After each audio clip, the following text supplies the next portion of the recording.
All right, so it's the weekend, you're driving your Rolls Royce Dawn and you run over a stick, makes a lot of clutter, and suddenly, boom, Christmas tree on your dash. Pull the codes, turns out it's a wheel speed sensor, but Rolls Royce won't have one for 2 weeks at a price of $325. You notice that parts from Rolls Royce are supplied by the BMW group. You hit up BMW, still a 10-day wait, but a better price at $220. Using that same part number, we hit the internet and find out that AutoZone has a Duralast one with a lifetime warranty for $140. But Rock Auto has one called Standard for $120. Is that good? AutoHouse AZ has a Vico option for $60. And then they also have a Bosch option for $16. What should you go with? Today we're talking about OEM parts, which ones you can trust, and what goes on behind the scenes. With a real OEM, please stand up.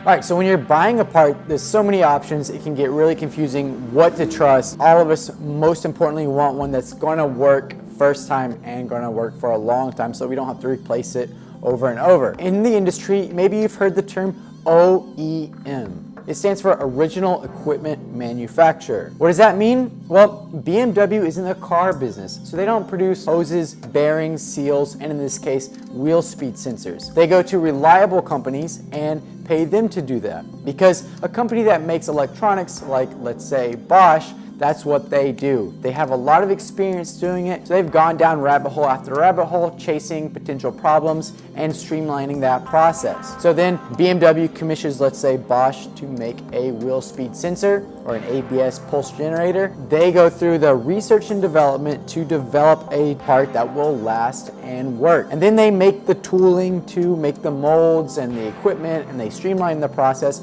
And all of this is called R&D, and it costs millions of dollars for parts. But because Bosch is the original equipment manufacturer, they know they have a contract to make millions of these parts. That R&D cost gets divided up across all these parts, bringing the price down. Why would you not want to go to the dealer to buy this part? Well, obviously the dealer doesn't stock every part all the time, so you may be waiting for a long time. And also the dealer marks up the part. I mean, they're in the business of making money. So if you could buy it directly from the original equipment manufacturer, you could save a lot of money and still have the same quality. But Micah, I see online that there are a lot of companies advertising as OEM. Okay, it is possible for there to be more than one OEM quality supplier. There are so many cars out in the world that it would be impossible for one company to supply all the wheel speed sensors for all those cars. Let's take a look at like rubber products. Continental is an OEM supplier. They make hoses, but Dayco also makes hoses. So it's very possible for them to make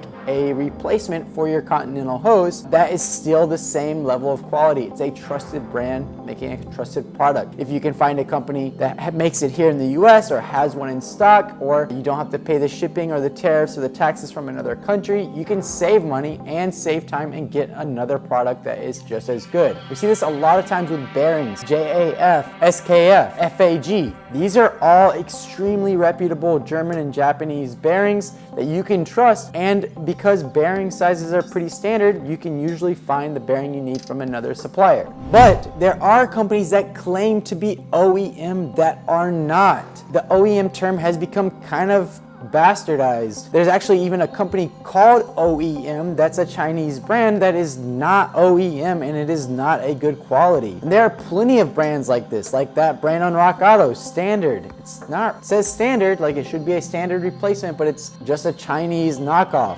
Duralast is a notorious brand that Dura, like durable, last, like lasting, comes with a lifetime warranty. You would think that's a good brand, but it's actually trash, and it should be illegal to make parts this bad because the failure rate is so high that manufacturing pollutions happen to make this piece of trash. It gets shipped from China, which creates pollution just to ship something to you that is trash and is going to fail again. So these other brands like Genuine, which is not really a genuine part, but makes you think it is, Standard, how are they able to compete with the OEM brand's pricing but not be contracted to sell millions of them a year? It doesn't make sense, right? There's something not right there. When you and look at the value. Lifetime warranty, cheaper price, readily available. How are they doing it? Now, recently went to an event and spoke to one of the executives at AutoZone, and I asked him specifically about their brand Duralast and how they make these parts. What they do is they take a real OEM part, like a Bosch sensor,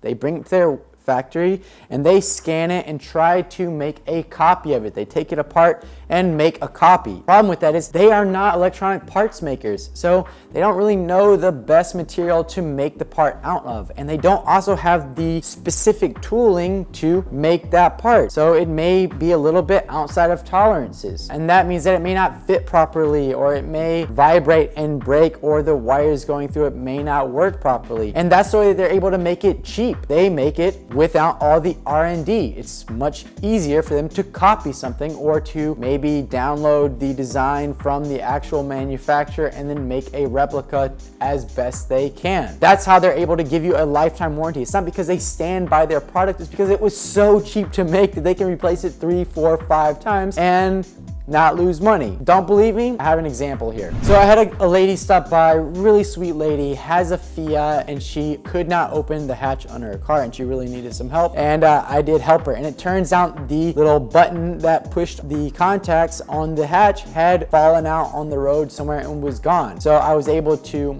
give her a solution for the immediate, which was a coin, just a quarter to short those two contacts together, and the hatch worked. Then I went on AutoZone.com because they're the only ones that sold just the button and not the whole piece. And the whole hatch piece comes with a camera on it. It's quite expensive. So I thought, okay, can AutoZone mess up this button? Yes, they can mess it up. First thing we saw is when we came in and installed it, I thought, I didn't even worry about testing it. I just put it in, close the hatch wouldn't open. I had to go back in, take the hatch apart from the inside of the car to trip it open, and then found out that the wires going into the part had like separated from the contact, and the resistance was way too high to actuate to let the car know the button was being pushed. So then I had to take it apart, drill through it, put new wires in, solder it, tested it, boom, contacts work. Put it in the car, but now it won't stop opening. The rubber piece that covers the button was so tight that once you push the button, it wouldn't allow it to spring back and be off. So then I had to heat gun the rubber, stretch it out. But it was so much work. I had to charge her $400 in labor to replace a switch that literally should have been a 15-minute job. It's ridiculous. This is why you don't go with parts like these Duralast or Dorman or Vico. They're just making crappy knockoffs, and it's just terrible. Go with the OEM brands.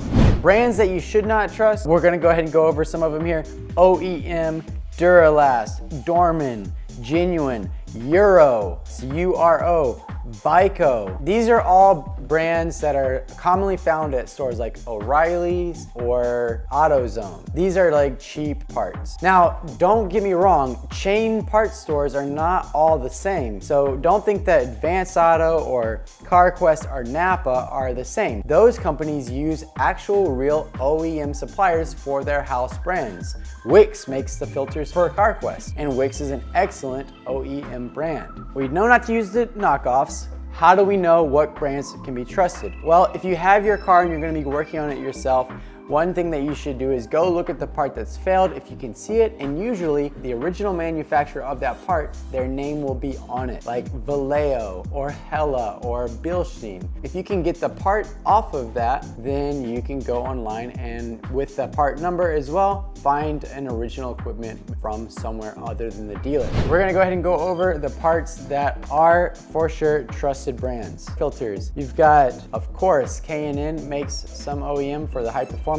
Wix, Mahle or M-A-H-L-E makes some filters. Purolator, BMC is an excellent Italian performance filter maker. Hengst is a great brand. They make filters and oil for like valves or vacuum actuated items. Pierberg's a great brand. For transmission filters, the ZF 8HP is almost in every European car nowadays. So anytime you see a ZF part for pans, filters, gaskets, that's going to be excellent OEM. For timing components like timing chain tensioners, timing gears, variators, and chains, there's a company called IWIS, I-W-I-S. They make timing chains. That is the standard pretty much. Maserati motors, BMW motors, all use them. Also INA for tensioners, stuff like that, I-N-A. They also make pulleys for AC belts, but INA is another another brand that you can definitely trust as well. For like belts and pulleys, Dayco, obviously great. Continental, Gates. For motor mounts, stuff like that, you've got Lemforder. It's an excellent brand, German brand that makes great motor mounts. For gaskets, Victor Reinz is excellent. Cordico is excellent. L-Ring is excellent. Felpro is excellent. All those brands, you can pretty much count on, they're gonna be really good. For brakes, you've got Brembro, ATE. There are among other brands that you can go with, but those two are the original equipment. You'll see ATE on calipers or Brembro. For other like plastic components or radiators, you've got Bear, Gates does some, Mahle does some, Vallejo does some. Same what I said earlier for lights, you've got Hella and Vallejo. For bearings, SKF, Torrington, or FAG. Those are the three brands that make the best bearings and the original equipment ones. For spark plugs, NGK. That's definitively the best ones to use. If you can buy NGK, just always buy NGK. That's gonna be it for OEM. There are some aftermarket brands, again, I've said in other videos, that make better than OEM parts. Capistro for their F430 exhaust manifold brackets. Velocity AP makes excellent headers. There are a ton of other companies that you can use. I have a list here of the top OEM suppliers. I think this was for like 2013. I'm gonna go ahead and slow scroll through this so that you can see these brands, but I'll put a link to it in my description. But like I say, it's best to always go with the original part. Look at the part that came off the car. What brand was it? Go with that. Or if there's another really reputable brand like Continental or INA or Dayco you can trust, then go with a brand like that if you're trying to save time because something's not in stock.